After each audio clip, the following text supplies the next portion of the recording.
Ya, kembali lagi bersama saya di channel saya. Perkenalkan, nama saya Guru Trilanto dari mahasiswa Universitas PGRI Semarang. Dengan narasumber yang saya ajak itu Afri Ardiansyah. Ya, kali ini kami akan membahas sedikit mengenai seputar olahraga, terutama di bidang silat, persilatan di Indonesia. Salah satu aliran silat di Indonesia yaitu ada aliran silat apa namanya, Mas? PSHT. Nah, PSHT. Persaudaraan Setia Hati Terate. Ya, mungkin nanti kita akan mengulik bersama bagaimana PSHT ini Mas Afri sebagai pegiat silat bisa masuk dalam silat tersebut. Untuk pertama kali, silakan bisa perkenalan dulu. Halo, Assalamualaikum warahmatullahi wabarakatuh. Perkenalkan, nama saya Afri Ardiansyah. Saya sebagai pelatih pencaksilat Persaudaraan Setia Hati Terate. Saya dijadikan pelatih atau disahkan menjadi pelatih tahun 2019, tepatnya tanggal 1 Oktober 2017. Maaf tadi 19 ya. Nah, sekiranya sampai sekarang sudah ada 4 tahun saya menjadi pelatih. Sementara ini saya ada melatih di rumah, dan saya melatih di rumah. Ada 40 siswa saya yang melatih di rumah, antara dari usia pelajar SD, SMP, sampai SMA, bahkan dewasa pun juga ada. Usia 55 tahun ada. Kembali lagi dari awal lagi, bagaimana ini kan Mas Afri kan tahun kemarin juga kan ke Bali. Ya. Terus setelah pulang ke Bali itu kabarnya bagaimana? Oh iya. Pas di Bali itu malah gini, Mas. Saya di Bali itu kan posisinya kerja, tapi saya nggak pure kerja semuanya. Saya malah melatih pencaksilat juga di sana. Ya sama, pencaksilatnya juga PSHT itu. Kenapa kok bisa seperti itu? Ya gini ceritanya. Saya kan pertama main-main di sana, kerja di sana, otomatis kan mau cari teman kan. Nah, ketemulah saya di sana sama anak PSHT di Denpasar, yaitu daerah Sesetan. Nah, kebetulan saya main di sana. Terus di sana itu untuk bagian segi teknik ataupun mengenai pertandingan itu kurang dia. Terus pada suatu kesempatan aku di sana ada istilahnya sambung persaudaraan, seperti itu saya dilihat lebih unggul lah dari mereka. Terus di sana ditawari dari ketua rantingnya sana itu, saya ditawari menjadi pelatih bagian untuk teknik. Jadi saya tidak nyangka di sana main-main ke Bali kerja, ketemu saudara yang di sana, di sana ditawari jadi pelatih teknik di Denpasar sana. Karena untuk di sana itu untuk bagian bidang tekniknya itu sangat kurang. Kan di SHT kan kita nggak cuma diajari materi ke SHA-nya aja, tapi kita untuk update di dunia luarnya itu kan juga banyak. Di sana kebetulan ada kekurangan hal itu dan saya disuruh untuk melengkapi hal itu gitu. Kembali lagi ke awal juga, bagaimana Mas Afri ini bisa masuk ke dalam salah satu bidang olahraga di Indonesia yaitu silat, terutama di aliran PSHT. Kalau PSHT-nya sendiri sih, untuk di sini kan emang mayoritas di sini di wilayah sini kan PSHT. Ada mungkin yang lain Tapak Suci, Panggilan Besar.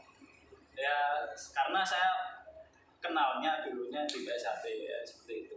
Tapi sebelum itu sih saya memang pernah mengikuti beberapa aliran bela diri ya, seperti taekwondo, karate sudah pernah. Tapi nggak tahu kenapa rasanya kepencut di sini. Ini hal yang luar biasa, ini budaya bangsa, ini bela diri sih nggak ada di bela diri yang lainnya itu saya pikir. Akhirnya saya tekun berlatih seminggu 5 kali di beda-beda tempat. Saya berlatih. Akhirnya 2 tahun aku berlatih. Bisa disusulkan menjadi calon pelatih itu. Kembali di masa awal, tentunya Mas Afri berproses untuk menjadi seorang warga dan menjadi pelatih PSHT. Di awal itu Mas Afri itu dari kelas berapa ikut silat?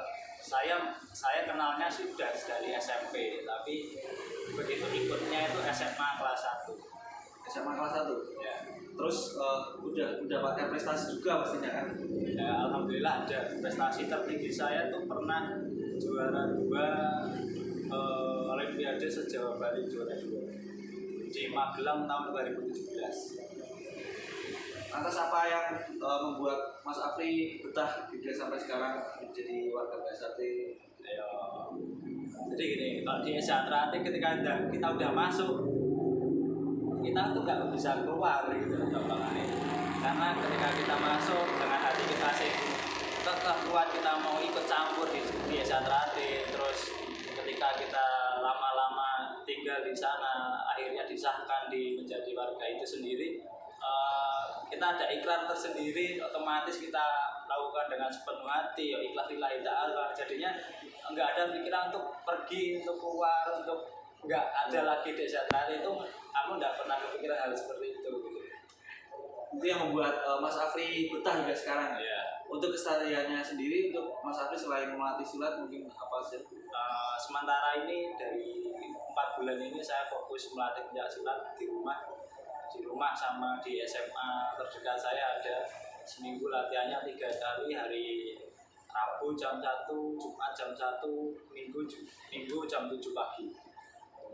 Cukup padat juga ya. Ya seperti itu. Mungkin jika dilihat dari masa kelamnya Mas Afri dulu sebelum ikut silat, itu Mas Afri menekuni hobi apa? Kalau sebelum hobinya ya cuma olahraga biasa olahraga, atau saisone lari-lari, jogging bisa-bisanya. Tapi untuk adanya pencak silat itu ya lebih ngepush lah. Dan sebelumnya saya mengikuti pencak silat ini, saya ada potensi pribadi saya itu saya senang gelutan. Jadi berasal dari gelutan itu ya? Dari gelutan, dari TK kelas 1, kelas 2. Jadi nggak ada tahun itu yang saya lewatkan bertengkar, nggak ada. Sampai saya nggak naik sekolah gara-gara gelutan. Memang basicnya dari dulu masuk ke dalam bela diri, ketemu semua sama silat, cocok sama PSHT itu. Ya. Tapi sebelum PSHT juga nggak pernah yang seperti ikut aliran kayak tapak suci. Ya, tadi karate sama taekwondo itu tadi. Kalau silat cuma PSHT tok berarti. Ya. Dari cabang mana? Cabangnya Kendal. Di Kendal sendiri kan sudah ada. Saya latihan pertama kali ya di SMA 1 Patean, saya latihan di sana karena saya juga di sana. Terus setelah jadi pelatih saya melatih di SMA 1 Sukoharjo, di SMK BRI juga, di SMP 1 Patean, SMP 1 Sukoharjo juga aku melatih sana. Ya, tentunya kan pasti dalam berproses kan pasti ada yang namanya halang rintang. Nah, dari Mas Afri ini melatih masuk dalam silat, dulu gojlokan paling parah itu pasti ada. Yang namanya gojlokan itu pasti ada. Pasti. Yang namanya senioritas dimanapun tempatnya itu pasti ada. Ya boleh ceritakan dong latihan-latihan awal dulu seperti apa? Kalau di tempat saya itu basic latihannya itu ke atlet, jadi kita ke prestasi. Jadi untuk gojlok-gojlokannya itu sedikit beda dengan tempat yang lain yang latihannya itu basicnya reguler, latihan senam dan jurus itu aja. Kalau yang di situ pasti latihannya lebih keras. Dalam artian lebih kerasnya itu gojlokan untuk mentalnya itu lebih keras. Tapi kalau di atlet juga sebenarnya keras, tapi kita untuk mentalnya kita dikurangi. Untuk latihan fisik semuanya gampangannya keringat bisa diperas tuh malah keras di atlet. Kalau di senam jurus reguler seperti itu malah mentalnya yang dipushkan gitu. Padahal kalau dihitung-hitung sih lebih manfaat ke yang atlet. Soalnya kita kan zaman sudah modern, prestasi dibutuhkan, terus sekolah juga di universitas kan kalau kita kuliah kamu punya prestasi apa pasti diunggulkan. Nah itu keunggulan kan. Iya. Tapi untuk kegiatan yang gojlokan itu ada. Pasti ada dimanapun tempatnya pasti ada. Proses untuk menjadi pelatih itu saya latihan fokus 6 bulan itu latihan malam. Ya itu berupa latihan mental, latihan seperti itulah. Dipukul menjadi hal yang biasa. Dipukul jadi hal yang biasa. Dipukul, ditendang menjadi hal yang biasa. Ditendang, jadi ada kesalahan sedikit, salah. Udah wes bantemi, pangkok biasa.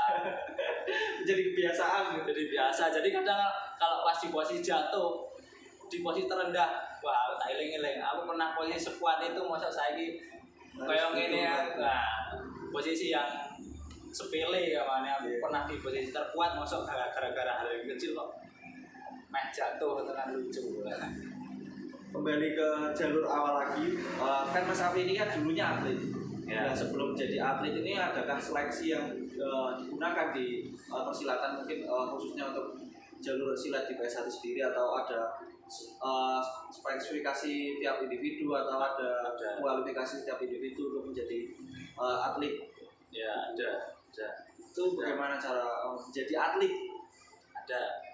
Kalau saya pertama ikut kan emang saya udah punya wadah, yaitu klub Serapat Sport Club, ya singkatan dari Esatrate Ranting Patean dari Sportjo gitu. Jadi kita udah punya klub seperti itu. Kita emang untuk membentuk atlet sendiri. Dan untuk jenjang lebih tingginya kan ketika kita sekolah kan ada namanya Pomda. Oh ya, Pomda. Ada Karesidenan, nanti kita lanjut ke Jateng, itu kan juga ada. Nanti kalau udah Pomda ya kita bertanding antar sekolah-sekolah di Kendal.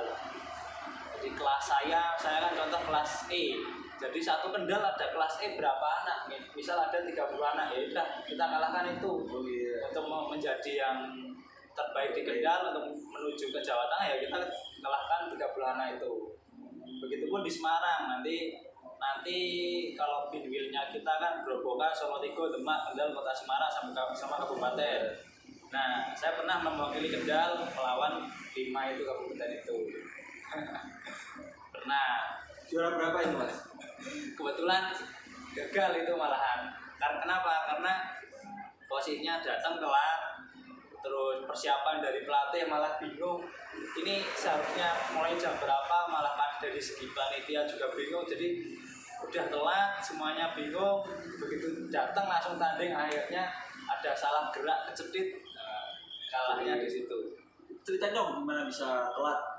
Udah telat. Kalau telatnya itu sebenarnya pertandingan itu hari Jumat. Hari Jumat aku udah sampai di sana di Gor Jatidiri waktu itu jam 5 pagi saya udah nyampe. Enggak tahu kenapa dari panitia mengundur jadwalnya diganti hari Sabtu. Otomatis kan langsung udah persiapan maksimal teko wis gasi dhewe.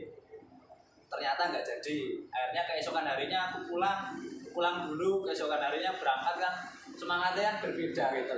Semangatnya beda, terus yaudah intinya lebih nyepelek lah. Nah itu dari segi pelatih juga ada firasat seperti itu, ada feeling lebih nyepelek. Akhirnya itu kegagalan ya seperti itu, enggak.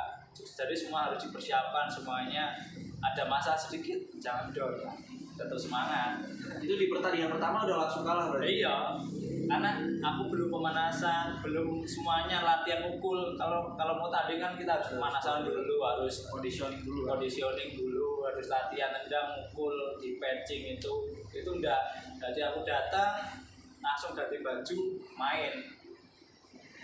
Gak ada persiapan dulu langsung main gitu kan? Lawannya saya yang main itu dia udah persiapan sama pelatih, udah latihan dulu, pak seperti itu. Aku baru datang, pelatih itu langsung ngomong, Mas ini gimana? Aku dipanggil nama aku kan, ya udahlah ini pertanda. Biasanya jatuh dibanting orang popo, itu jatuhnya pelan, kecetit. Dia langsung kalah gitu ya. Nah, lanjut nih, kan udah jadi atlet. Ya. Untuk masuk jadi warga deh. Jadi warga itu gimana ceritanya? Tadi kan aku udah ngomong sedikit ya, latihan untuk jadi warga itu minimal 6 bulan, latihan fokus, latihannya malam. Latihan malam mulai jam 8 sampai jam 12. Itu pun kalau pelatihnya on time. Kalau pelatihnya gawur, kadang sampai subuh latihan baru pulang. Itu berarti jamnya itu ikut sama pelatihnya juga ya? Pelatihnya kan kadang ganti-ganti, moodnya beda-beda, dan mau nambah apa akhirnya ya sebagai siswa ya enjoy aja, ikuti aja, nggak masalah. Dulu tapi juga Mas Afri juga ikut selama 6 bulan itu jadi warga itu selama 6 bulan tuh. Iya, 6 bulan latihan setiap malam Rabu, malam Jumat, sama malam Minggu. Jadi nggak ada malam Minggu namanya acara. Apa namanya, malam Minggu itu nggak ada ya? Nggak ada. Nah, harus latihan juga ya? Malam Minggu latihan. Kalau dulu latihannya di mana Mas Afri? Saya dulu latihan untuk pemusatan di wilayah atas, gabungan dari Sportjo, Pageriung, Pelantungan, sama Patean. Itu pemusatannya di Balai Desa Belang itu. Oh, di Balai Desa Belang itu? Belang, arah mana itu. telung itu lah nah, di sana. Untuk siswanya sendiri dulu berapa? Kalau pas angkatan saya satu Kendal ya ada 116 siswa yang dijadikan warga tahun itu. Tapi yang ikut latihan mesti banyak kan? Atau Ada banyak, lebih dari itu, ada 107 bulan. Ada 107 bulan. Dan jenenge latihan seperti itu kan seleksi alam juga. Mentalnya nggak kuat, hilang. Ada yang patah, hilang. Saya pernah mukul orang, rahangnya menceng. Pergi dia nggak latihan lagi, jempolnya keteklek. Biasanya ada latihan lagi banyak. Memang kan mental setiap individu juga kan berbeda. Iya. Tapi kan dengan pelatihan-pelatihan yang diberikan oleh pelatih juga kan harusnya siswa juga kan mampu meningkatkan rasa percaya diri juga mentalitas lah. Sebagai pelatih bagaimana cara Mas Afri ini buat meningkatin mental siswa dari anak-anak didiknya Mas Afri ini dalam silat? Kalau itu sih lumayan susah sih, karena dia datang ke saya itu posisinya udah gede. Mental dia yang dibawa itu kan beda-beda, dari orang tua yang seperti ini, orang tua yang seperti itu, ada yang dimanja, ada yang emang dari keluarga yang keras. Jadi saya butuh mengatur waktu itu ya, butuh merubah mereka untuk menjadi kekuatan yang sama itu butuh proses yang lama. Ya mungkin untuk menjadi hal seperti itu minimal 2 tahun lah, untuk dia konsisten aku tujuan latihan ini, nanti aku latihan bisa jadi gini, itu lama, nggak bisa. Jadi proses 2 tahun, misal sekarang saya punya 40 siswa, mungkin yang jadi antara 10 sampai 15-an aja yang konsisten gitu ya. Jadi yang 20 ke atas sampai 40 itu yang seleksi alam, dan yang datangnya dari orang tua yang seperti ini kan beda-beda.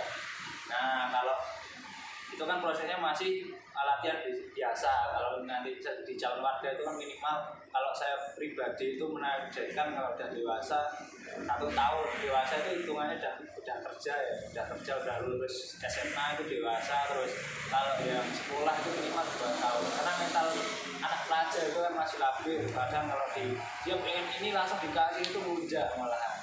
Untuk anak-anak sendiri belum bisa, karena ada minimal kriteria anak mendaftar untuk menjadi calon warga itu akan ada minimal kalau cowok tuh 17, cewek 16 tahun. Jadi tidak bisa anak kecil jadi warga, tidak bisa. Oh, jadi ada batasannya ya? Batasannya. Kalau treatment latihan sendiri seminggu berapa kali latihannya? Terus maksudnya apa yang diberikan kepada siswa itu apa aja gitu? Ya, kalau di S1 kan ada banyak, ada namanya panca dasar. Panca itu 5 dasar di pelajaran saya berarti ada 1 persaudaraan, 2 bela diri, 3 kesenian, 4 kerohanian, 5 baru keesaan itu sendiri. Jadi kalau basicnya saya di atlet, jadi saya condongnya ke bela dirinya dulu. Nanti untuk masalah ke SA-nya atau masalah pencak silatnya SA Trate itu sendiri nanti saya fokuskan ke calon warganya itu.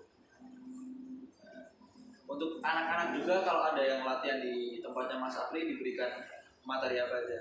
Kalau sementara ini saya kasih latihan materi fisik, materi teknik, dan materi SA Trate sendiri, senam jurus sama senam dasar sama jurus itu untuk nanti kalau udah mepet-mepet kenaikan aja. Oh, ada kenaikannya juga? Ada. Nanti kenaikan kita adakan kenaikan 6 bulan sekali. Di mana itu teman? Kita ada cabang yang besar di Jenarsari Kendal. Di Jenarsari Meleri. Pusatnya Kendal itu di situ. Ya. Kita ada padepokan di sana. Di Jenarsari di sana ada. Untuk tingkatannya sendiri mungkin kan kalau taekwondo kan ada 10 tingkatan ya. Dari sabuk putih, terus sabuk kuning, sabuk kuning strip hijau gitu. Kalau di silat berapa tingkatan? Kalau di silat tuh kita untuk siswanya, posisi jadi siswa itu ada namanya dari polos pertama, ya. Terus jambon, ya. Terus hijau, terus putih biasa untuk siswa. Tapi ketika dia sudah jadi pelatih seperti saya, ada namanya pelatih tingkat 1, nanti ada pelatih tingkat 2, ada lagi pelatih tingkat 3. Itu kalau setiap kenaikan itu dulu kan Mas Afri juga pernah intinya pernah dulu kan pakai sabuk yang pertama dengan rasanya, terus naik ke tingkatnya selanjutnya. Itu setiap kenaikan itu adakah mental yang diuji atau banyak. atau apa aja yang dilakukan Mas Afri untuk kenaikan tingkat? Banyak. Kebetulan kan saya sebelum ikut di bela diri ini, saya kan mentalnya wis gelutan Mas. Mentalnya wis gelutan dari Pak digojlok kayak apa nek kon gelut. Pak Sopo sing digelut pelatihnya atau ora kenal, enggak ada kata takut. Sampai saya diincer sama pelatih saya dulu pas posisi jadi siswa. Jadi saya siswa sabuk Jambon apa itu. Sabuk Jambon saya disambungi sama wargane kalah. Kalah lagi wargane sampai ping 4 wargane kalah kabeh. Otomatis kan kalau di Zatrate kan dikalahke siswa harga diri sangat akhirnya sempatlah diincim. Tapi saya mental pendekar ngapain mau bela diri nek main sambung ada masalah sih ayo aja masalah menang kalah kan itu urusanmu, salahnya enggak belajar, enggak latihan tekun. Nah, saya kan latihan terus. Nah, tapi itu menang sama 4 warga itu menang. Nah, alhamdulillah. Tapi yang terakhir aku tahu posisinya dia emosi, dia dendam. Otomatis saya ngalah dong daripada gimana masih siswa atau untuk kenaikan sabuknya sendiri tuh biasanya diselenggarakan berapa hari? Untuk biasanya sekendal itu langsung sehari serentak semuanya. Misal hari Minggu semuanya langsung serentak hari Minggu itu kita sabuk Jambon, sabuk polos, sabuk hijau, sabuk putih itu satu hari langsung, tapi tempatnya tuh beda-beda bagi-bagi gitu lah. Kan warganya kan juga banyak, tempatnya juga banyak, jadi nggak kerepotan. Kan Mas Afri tadi menyinggung mengenai jurus-jurus yang diberikan. Bisa dong praktekin pembukaannya Zatrate dong, sedikit aja dong. Bisa lah. Ya mungkin saya nggak bisa nggak bisa nunjukin soalnya ya kita pakai pakaian seperti ini terus nggak bisa. Harus ada itunya memang, harus ada memang. Ya nggak sih, tapi kalau saya afdolnya kalau mau melakukan gerakan seperti itu saya enaknya pakai pakaian sakralnya itu. Kalau nggak pakaian nggak bisa ya. Rasanya seolah-olah kayak orang biasa. Tunjukin dong sedikit ya, lah. Ada kayak gerakan-gerakan seperti ini. Gerakan jurus-jurus lah sedikit lah. Bisa lah tunjukin ke audiens bahwa ada sedikit gerakan-gerakan dari jurus Esa. Nggak usah nama-nama pembukaan nggak usah. Kalau di Esa kan ada namanya pasang seperti ini, pasang 1, ada pasang 2, ada pasang banyak di atas seperti ini, ada yang seperti ini. Banyak. Nanti kalau mau tahu belajar aja dulu. Ya, wah.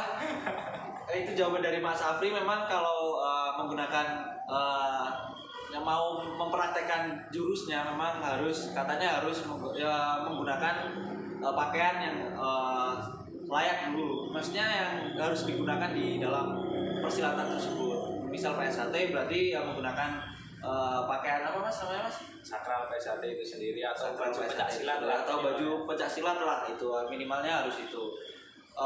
Mungkin itu saja dari podcast yang kami bahas hari ini. Saya berterima kasih kepada Mas Afri telah menjadi narasumber kita kali ini. Mungkin kurang lebihnya mohon maaf kepada Pak Stianaka karena tentunya masih banyak kekurangan di podcast yang saya buat kali ini. See you next week. Stay tuned on my channel. Thank you and goodbye.